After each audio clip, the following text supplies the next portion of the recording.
বাড়িতেই বানিয়ে নাও খুবই সহজ পদ্ধতিতে পনির নবরত্ন। রুটি, লুচি, পরোটা, ফ্রাইড রাইস, এমনকি পোলাওয়ের সাথেও দারুণ জমে যাবে। রইল আজকের রেসিপি।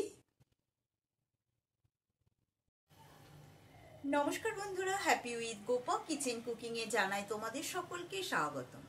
আজকে আমি তোমাদের সাথে শেয়ার করব নিরামিষ পনিরের নবরত্ন রেসিপিটি প্রথম থেকে শেষ পর্যন্ত দেখার অনুরোধ রইল। যারা নতুন বন্ধু এখনো চ্যানেলটি সাবস্ক্রাইব করোনি, তোমাদের কাছে অনুরোধ রইল চ্যানেলটি সাবস্ক্রাইব করে নেওয়া, পাশে থাকা বেল আইকনটা প্রেস করে দেবে যাতে আমার রান্নার নিত্য নতুন রেসিপিগুলো তোমাদের কাছে খুব তাড়াতাড়ি পৌঁছে যায়। রেসিপিটি বানানোর জন্য এখানে আমি কিছু সবজি কেটে নিয়েছি।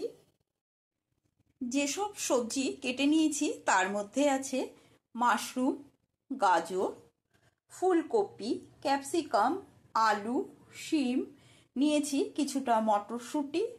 আর যেহেতু পনির নবরত্ন, এখানে 200 গ্রাম পনির বড় বড় কিউব করে কেটে নিয়েছি। গ্যাসে একটা পাত্রে জল গরম বসিয়েছি, গরম জলের মধ্যে দিয়ে দিলাম লবণ।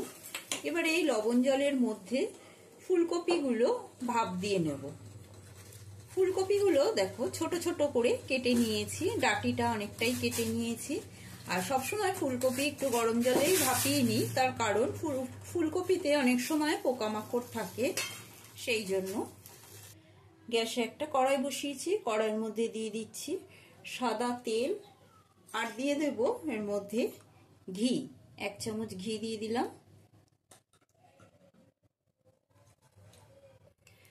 তেল আর ঘিটা গরম হয়ে গেছে, এবার এর মধ্যে দিয়ে দিচ্ছি পনিরগুলো। পনিরের টুকরোগুলো দিয়ে ভেজে নেব। পনিরগুলো সব ভাজা হয়ে গেছে, এবারে পনিরগুলোকে তুলে নেব। তুলে নিয়ে লবণ জলে, এখানে উষ্ণ গরম জল করে রেখেছি, গরম জলের মধ্যে পনিরগুলো ডুবিয়ে দিচ্ছি যাতে পনিরটা নরম থাকে। এবারে এই একই তেলের মধ্যে দিয়ে দেব মাশরুম। একটু উষ্ণ গরম জলে ধুয়ে নিয়েছি মাশরুমগুলো। মাশরুমটা দিয়েও মাশরুমটাও ভেজে নেব। মাশরুমগুলো হালকা করে ভেজে নিয়েছি, ভেজে এবারে তুলে নিচ্ছি। মাশরুমগুলো তুলে নেওয়ার পরে ওই একই তেলের মধ্যে দিয়ে দিচ্ছি ভাপ দিয়ে নেওয়া ফুলকপি। ফুলকপিটা দিয়েও নেড়ে চেড়ে নেব। ফুলকপির মধ্যে দিয়ে দিচ্ছি সামান্য লবণ। সমস্ত সবজিগুলো বেশি কড়া করে ভাজার দরকার নেই, এরকম হালকা করে ভেজে নেব। ফুলকপিগুলো যখন হালকা ভাজা ভাজা হয়ে আসবে, তারপরে এর মধ্যে দিয়ে দিচ্ছি আলু আর গাজরটা। আলু গাজরটা দিয়েও মিশিয়ে নেব, একটু ভেজে নেব। এবারে এর মধ্যে দিয়ে দিচ্ছি শিম। তোমাদের কাছে বিনস থাকলে বিনসও দিতে পারো। সমস্ত সবজিগুলো দিয়ে ভালো করে নেড়ে ছেড়ে নিচ্ছি। নেড়ে ছেড়ে নিয়ে এবারে এর মধ্যে দিয়ে দেবো ক্যাপসিকাম। বড় সাইজের একটা ক্যাপসিকাম নিয়েছি, ক্যাপসিকামটাও দিয়ে দিলাম। সমস্ত সবজিগুলো ভাজা চাপিয়ে এদিকে একটা মশলা বানিয়ে নেব। মিক্সার জারের মধ্যে দিয়ে দিচ্ছি 1 চামচ পোস্ত নিয়েছি। এখানে কাজু বাদাম, আমন্ড, এখানে 15-16টা আমন্ড আছে, আর 20 পিসের মতন কাজু বাদাম আছে। কাজু বাদাম, আমন্ড আর পোস্ত সমস্ত কিছু শুকনো ঘুরিয়ে নেব। কাজু, আমন্ড, পোস্ত গুঁড়ো করে নেওয়া হয়ে গেছে। এবারে এর মধ্যে দিয়ে দিচ্ছি 4টে কাঁচা লঙ্কা, দিয়ে দিচ্ছি 1 ইঞ্চির মতো আদা। ঝালটা নিজেদের পরিমাণ বুঝে দেবে, তবে নবরত্নে বেশি ঝাল ভালো লাগে না। সব কিছু দিয়ে মিহি একটা পেস্ট বানিয়ে নিয়েছি। এই দেখো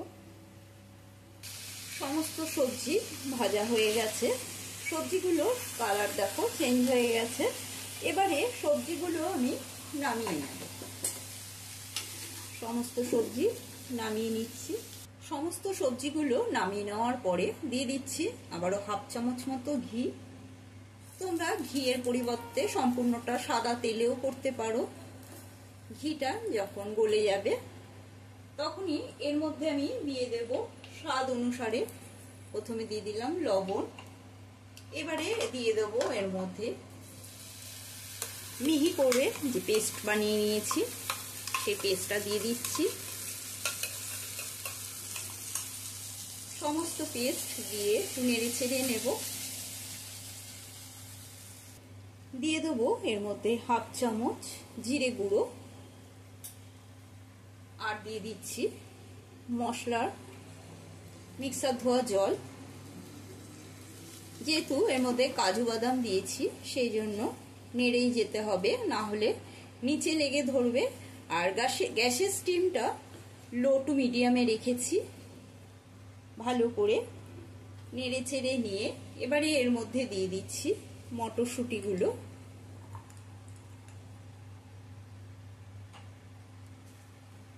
মটরশুঁটিটা দিয়েও একটু মিশিয়ে নিচ্ছি। মশলাটা ভালো করে নেড়ে ছেড়ে নিয়েছি। মশলাটা যখন এরকম ফুটতে শুরু করবে তখনই এর মধ্যে দিয়ে দেবো ভেজে রাখা সমস্ত সবজিগুলো দিয়ে মশলার সাথে ভালো করে মিশিয়ে নেব। এই নবরত্ন রুটি, পরোটা, লুচি, পোলাও, এমনকি ফ্রাইড রাইসের সাথেও খুবই ভালো লাগে। একেবারে ঘরোয়া উপকরণ দিয়ে বানানো।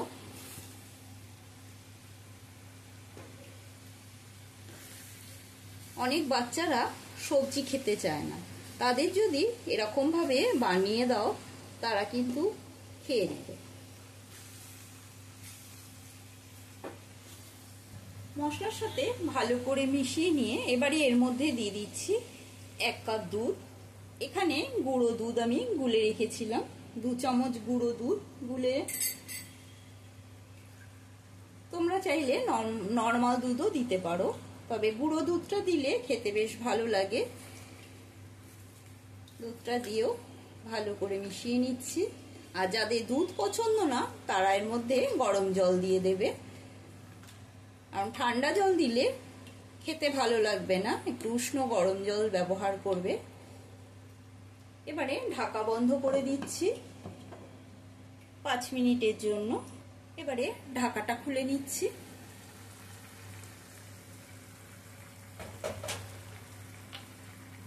নেড়ে ছেড়ে নিয়ে এবারে এর মধ্যে দিয়ে দেব ভেজে রাখা পনিরগুলো।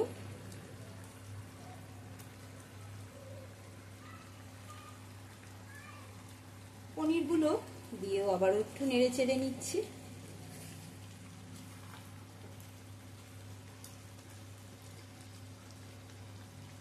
এবারে এর মধ্যে দিয়ে দিচ্ছি 1 চামচ চিনি। একটু চিনির পরিমাণটা বেশি দিলাম, কারণ নবরত্ন আমার আবার একটু মিষ্টি মিষ্টি খেতে ভালো লাগে। তোমরা তোমাদের পছন্দ অনুযায়ী চিনির ব্যবহারটা করবে, কে কতটা মিষ্টি পছন্দ করো। নামানোর আগে দিয়ে দিচ্ছি গরম মশলার গুঁড়ো। গরম মশলার গুঁড়ো দিয়েও একটু ভালো করে মিশিয়ে নিচ্ছি। আজকের মতো পনির নবরত্ন রেসিপিটি কমপ্লিট। আশা করি রেসিপিটি তোমাদের সকলেরই ভালো লেগেছে। ভালো লাগলে একটা লাইক দিয়ে দেবে, কমেন্ট করে অতি অবশ্যই জানাবে রেসিপিটি তোমাদের কেমন লাগলো। আজকের মতন এই পর্যন্ত। আবারও অন্য কোনো নতুন রেসিপি নিয়ে হাজির হব। সুস্থ থাকবে, ভালো থাকবে। ধন্যবাদ।